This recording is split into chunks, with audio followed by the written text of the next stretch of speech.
Welcome back. ગુનેગારો ગમે તેટલી ચાલાકી કેમ ન અપનાવે, પરંતુ કાયદાના રખેવાળોના સકંજાથી બચી નથી શકતા. આ વખતે ધ્રાંગધ્રામાં એક મંદિરમાં ચોરીનો તરખાટ મચાવનારા કેવી રીતે પકડાયા તે જોઈએ.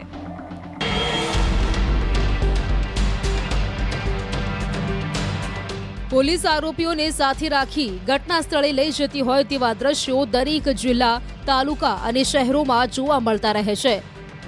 સુરેન્દ્રનગરના ધ્રાંગધ્રામાં પણ કંઈક આવું જોવા મળ્યું. આગળ પોલીસ અને વચ્ચે બે આરોપીઓ, તો પાછળ લોકોની ભીડ. ચાલતા લાવવામાં આવી રહેલા આ એ આરોપીઓ છે કે જેઓને સ્થળ પર લઈ જઈને ઘટનાનું રિકન્સ્ટ્રક્શન કરાવવામાં આવી રહ્યું છે. વાત ધ્રાંગધ્રાના પ્રસિદ્ધ સ્મશાનવાળા મેલડી માતાના મંદિરની છે. માતાજીના ગુનેગારો ગિરફ્તમાં આવી ગયા કે આખું ગામ હિબકે ચડ્યું આરોપીઓને જોવા માટે, અને પોલીસ કર્મીઓ પણ બંને આરોપીઓને સાથે રાખીને લઈ પહોંચી આખા ગામના રસ્તેથી મંદિર સુધી. ચેતન અને મહેશ કે જેઓ પર આરોપ છે માતાજીના મંદિરમાં હાથ ફેરો કરવાનો, અને તેનો પુખ્તા પુરાવો પોલીસને મળ્યો સીસીટીવી દ્વારા. સ્મશાનવાળા મેલડી માતાજીનું મંદિર અને મધરાતનો સમય. એક ચોર દિવાલની પેલી બાજુ હોય છે, જ્યારે બીજો ચોર પારી કૂદીને મંદિરમાં પ્રવેશે છે. બીજો ચોર તેના હાથમાં એક સાધન આપે છે, અને બંને ચોરો ચહેરા પર નકાબ પહેરી મંદિરમાં ફરતા દેખાય છે.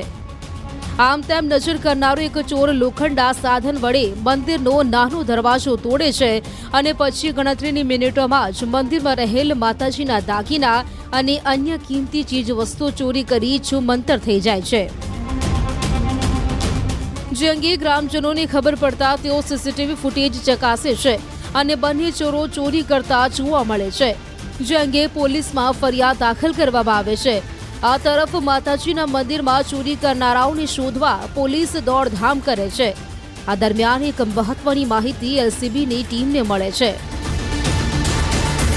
મોરબી શહેરના એલસીબી પોલીસ સ્ટેશનને બાતમી મળેલ કે બે ઈસમો જેઓ હળવદ, મોરબી તથા સાયલા પોલીસ સ્ટેશન તેમજ ધ્રાંગધ્રા શહેરની અંદર માતાજીના મંદિરની અંદર ચોરીની અંદર પકડાયેલ છે.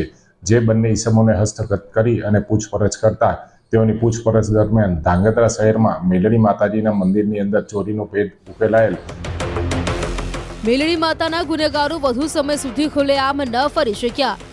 પોલીસને મળેલી ચોક્કસ બાતમીના આધારે ચેતન અને મહેશ બંને હાથ લાગી ગયા, અને તેઓની કડક પૂછપરછમાં પોલીસને મળ્યો ચોરી કરેલ મુદ્દામાલ.